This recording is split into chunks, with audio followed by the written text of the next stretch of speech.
pick up off the shelf the exciting topic you brought up because I thought, oh yeah, let's talk about that because I have some very similar views to you, but I want to hear your perspective around marijuana and alcohol, specifically marijuana. We're in LA right now, and obviously it's legalized, and Pot dispensaries absolutely. on lots of corners You here can in go, LA. yeah, you can go. It's Get an actually Uber as quick as you fairly can go to horrifying. dispensary. So I have no dog in this fight. In fact, I make more money if you smoke pot than if you don't smoke pot. You are way more likely to come see me. And people just don't understand the research. They go, oh, well, there's not enough research.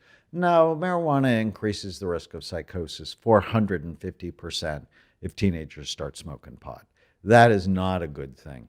And the reason I sort of turned negative on it was I've done 150,000 SPECT scans. Yeah. SPECT looks at blood flow and activity. It makes the brain look toxic. It does. I published a study in the Journal of Alzheimer's Disease on 1,000 pot smokers. Every area of their brain was lower. And then just a few months ago, I published the world's largest imaging study on 62,454 scans on how the brain ages. So we looked at the brain from 9 months to 105, and it's got fascinating aging patterns, like it's not really done until about 25 in girls and 28 in boys. And then we looked, well, what are the factors that accelerate aging?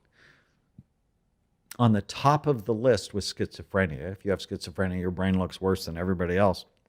The second worst thing was marijuana. It was worse than smoking. It was worse than alcohol. I'm not a fan. I see so many people go, but I feel better. I concentrate better. I'm more creative. And I'm like, there's so many other ways to do it that don't have a potentially toxic impact on your brain. Now, having said that, I'm a huge fan and I think it should be legal. You're really going to put potheads in jail? You're going to sleep deprive them, chronically stress them, let them hang out with people who do bad things? That's insane. But let's not, they're really separate issues. Yeah. Right? Let's not glamorize the Let's not use of it. glamorize, and everybody thinks, and CBD now is like they're giving it to their dog, for goodness sake. And I worry, cocaine used to be in Coca-Cola. Yeah. And opiates used to be the antidepressant. And when Xanax came out onto the market, it was called Mommy's Little Helper. And all of those things have caused disasters in our country, and we're setting ourselves up again. It's sort of like 20 years ago, alcohol was a health food. Yeah. Right? I got to have my 2 glasses of wine a day because it's good for my heart. But we clearly know now it's related to 7 different kinds of cancer. Even if you're only a mild to moderate drinking, any drinking shows an increased risk for cancer. So I don't smoke pot and I don't drink. Now, my wife drinks like 2 or 3 glasses of wine a month, where when I first met her, she drank considerably more than that. Never a problem. But I don't want it to have a negative impact on her health. Yeah, you've all heard it. There we go. Don't have to just hear my perspective. We're going to get haters. No, but I'm so glad we went. No, but I'm glad we went. I mean, who better to speak to than someone who's looking at the direct effect? And it comes back to that same point that you brought up earlier around, if I go take that one back off the shelf, of now versus now and later. And it comes back to that because I experimented with drugs throughout my teens.